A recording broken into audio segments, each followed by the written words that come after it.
விடாதே நம்பிக்கையை வெகுமதி உண்டு. விசுவாசத்தால் உலகத்தை வெல்வது நீதான்.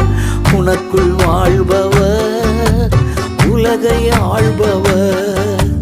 உனக்குள் வாழ்பவர் உலகை ஆள்பவர்.